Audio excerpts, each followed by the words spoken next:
महाद्वीप एक विस्तृत जमीन का फैलाव है जो पृथ्वी पर समुद्र से अलग दिखाई देते हैं। महाद्वीप को व्यक्त करने के लिए कोई स्पष्ट मानदंड नहीं है। अलग अलग सभ्यताओं और वैज्ञानिकों ने महाद्वीप को अलग अलग परिभाषा दी है, पर आम राय यह है कि पृथ्वी के भूभाग को घेरने वाली सबसे बड़ी इकाई या क्षेत्र को महाद्वीप कहा जाता है, जिसकी सीमाएं स्पष्ट पहचानी जा सकें। तो फ्रेंड्स, एक बार फिर से स्वागत है आपका मेरे YouTube चैनल एम्बिसिम में। दोस्तों, आज हम चर्चा करने वाले हैं विश्व के सबसे विचित्र महाद्वीप अंटार्कटिका के बारे में। दोस्तों, अंटार्कटिका के बारे में आप बहुत कुछ जानते होंगे, लेकिन आज हम आपको कुछ ऐसी बातें बताएंगे जिनकी जानकारी शायद अभी तक आपको नहीं होगी। फ्रेंड्स, अगर आपने अभी तक हमारे YouTube चैनल को सब्सक्राइब नहीं किया है तो चैनल को सब्सक्राइब कर लीजिए और साथ ही बेल आइकन को भी प्रेस कर दीजिए, जिससे आगे भी आपको ऐसी जानकारी मिलती रहे। तो शुरू करते हैं आज का वीडियो।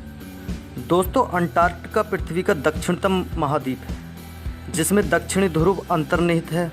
यह दक्षिणी गोलार्ध के अंटार्कटिका क्षेत्र और लगभग पूरी तरह से अंटार्कटिक वृत्त के दक्षिण में स्थित है। यह चारों ओर से दक्षिण महासागर से घिरा हुआ है और इसका क्षेत्रफल लगभग 54 लाख वर्ग मील है। यह एशिया, अफ्रीका, उत्तरी अमेरिका और दक्षिण अमेरिका के बाद पृथ्वी का 5वां सबसे बड़ा महाद्वीप है। दोस्तों, अंटार्कटिका का 98% भाग औसतन 1600 मीटर मोटी बर्फ की परत से ढका हुआ है। औसत रूप से अंटार्कटिका विश्व का सबसे ठंडा और तेज हवाओं वाला महाद्वीप है। अंटार्कटिका को ठंडा रेगिस्तान भी कहा जाता है, क्योंकि यहाँ वार्षिक वर्षा केवल 200 मिलीमीटर होती है और उसमें भी ज़्यादातर वर्षा तटीय क्षेत्रों में होती है। दोस्तों, अंटार्कटिका का वातावरण ऐसा होने के कारण इस महाद्वीप पर कोई भी स्थायी निवासी नहीं है, लेकिन साल भर लगभग 1000 से 5000 लोग विभिन्न अनुसंधान केंद्रों पर उपस्थित रहते हैं, जो कि पूरे महाद्वीप पर फैले हैं। अंटार्कटिका को विज्ञान को समर्पित महाद्वीप भी कहा जाता है। दोस्तों, इस बर्फीले महाद्वीप पर केवल शीतानुकूलित पौधे और जीव ही जीवित रह सकते हैं, जिसमें पेंगुइन, सील, निमेटोड, टार्डीग्रेड, पिस्सू एवं विभिन्न प्रकार के शैवाल और सूक्ष्म जीव के अलावा टुंड्रा वनस्पति भी शामिल है। हालांकि पूरे यूरोप में टेरा ऑस्ट्रेलिस यानी दक्षिणी भूमि के बारे में विभिन्न मिथक और अटकलें सदियों से प्रचलित थे, पर इस भूमि से पूरे विश्व का परिचय कराने का श्रेय 1820 में रूसी अभियानकर्ता मिखाइल पेट्रोविच लाज़ारेव और फैबियन गॉटलिएब वॉन वेलिंग-शोसैन को जाता है। यह महाद्वीप अपनी विषम जलवायु परिस्थितियों, संसाधनों की कमी और मुख्य भूमि से अलगाव के चलते 19वीं शताब्दी तक बाकी महाद्वीपों से अलग ही रहा। अंटार्कटिका नाम का सर्वप्रथम औपचारिक प्रयोग स्कॉटिश नक्सानवीस जॉन जॉर्ज वार्थोलोम्यू ने 1890 में किया था। अंटार्कटिका नाम यूनानी यौगिक शब्द अंटार्कटिके से बना है, जिसका अर्थ उत्तर का विपरीत होता है। 1959 में 12 देशों ने अंटार्कटिका संधि पर हस्ताक्षर किए थे और आज तक 46 देशों ने इस संधि पर हस्ताक्षर किए हैं।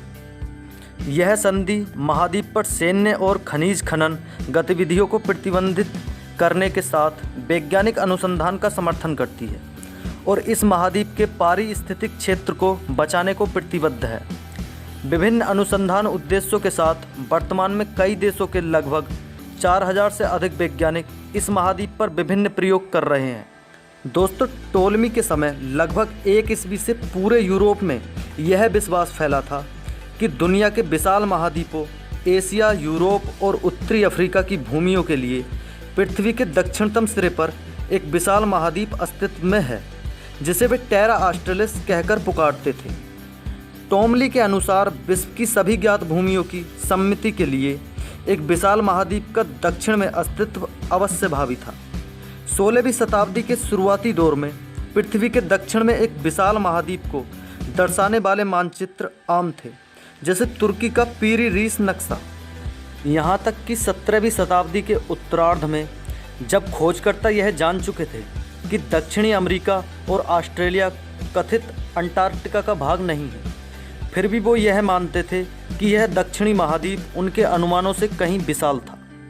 यूरोपीय भूमि में इस काल्पनिक भूमि का दर्शाना लगातार तब तक जारी रहा जब तक कि 1773-74 ईस्वी में HMS रिजोल्यूशन और एडवेंचर जैसे पोतों के कप्तान जेम्स कुक ने अंटार्कटिका व्रत को पार नहीं किया। वैसे तो कुक को अंटार्कटिका तट से 121 किलोमीटर की दूरी से जमी हुई बर्फ के कारण वापस लौटना पड़ा था। विभिन्न संगठनों के अनुसार जैसे national science foundation, NASA, California विश्वविद्यालय, सैन डिएगो और अन्य स्रोतों के अनुसार 1820 में अंटार्कटिका को सबसे पहले 3 पोतों ने देखा था, जिनकी कप्तानी 3 अलग अलग व्यक्ति फैबियन गोटलिएब वॉन वेलिंगसोसेन, जो कि रूसी शाही नौसेना का कप्तान था, एडवर्ड ब्रांसफील्ड, ये ब्रिटिश शाही नौसेना का कप्तान था, और नेथानियल पामर, जो कनेक्टिकट का एक सील शिकारी था, ने देखा। 27 जनवरी 1820 को फैबियन वॉन वेलिंगसोसेन और मिखाइल पेट्रोविच लॉज़रेव अंटार्कटिका की मुख्य भूमि के अंदर 32 किलोमीटर तक गए थे और उन्होंने वहां बर्फीले मैदान देखे थे। प्राप्त दस्तावेजों के अनुसार अंटार्कटिका की मुख्य भूमि पर पहली बार पश्चिम अंटार्कटिका में अमेरिकी सील शिकारी जॉन डेविस 7 फरवरी 1821 में आया था। हालांकि कुछ इतिहासकार इस दावे को सही नहीं मानते। दिसंबर 1839 में संयुक्त राज्य अमेरिका की नौसेना द्वारा संचालित संयुक्त राज्य अमेरिका अन्वेषण अभियान 1838 से 42 के एक भाग के तौर पर एक अभियान सिडनी, जो ऑस्ट्रेलिया से अंटार्कटिक महासागर, जैसा कि उस समय इसे जाना जाता था, के लिए रवाना हुआ था और इसने बलैनी द्वीप समूह के पश्चिम में अंटार्कटिक महाद्वीप की खोज का दावा किया था। इस अभियान ने अंटार्कटिका के इस भाग को बिल्किस भूमि नाम दिया, जो आज तक प्रयोग में लाया जाता है। 1841 ईस्वी में खोजकर्ता जेम्स क्लार्क रॉस उस स्थान से गुजरे जिसे अब रॉस सागर के नाम से जाना जाता है। उन्होंने रॉस द्वीप की खोज की। सागर व द्वीप दोनों को उनके नाम पर नामित किया गया है। जेम्स क्लार्क रॉस ने बर्फ की एक दीवार भी पार की जिसे रॉस आइस शेल्फ के नाम से जाना जाता है। एरेवेंस पर्वत और टेरर पर्वत का नाम रॉस के अभियानों में प्रयुक्त 2 पोतों HMS एयरबेंस और टेरर के नाम पर रखा गया है। एक और खोजकर्ता मर्काटोर कूपर 26 जनवरी 1853 को पूर्वी अंटार्कटिका पर पहुंचा था। दोस्तों, अब बात करते हैं भारत के अंटार्कटिका कार्यक्रम की।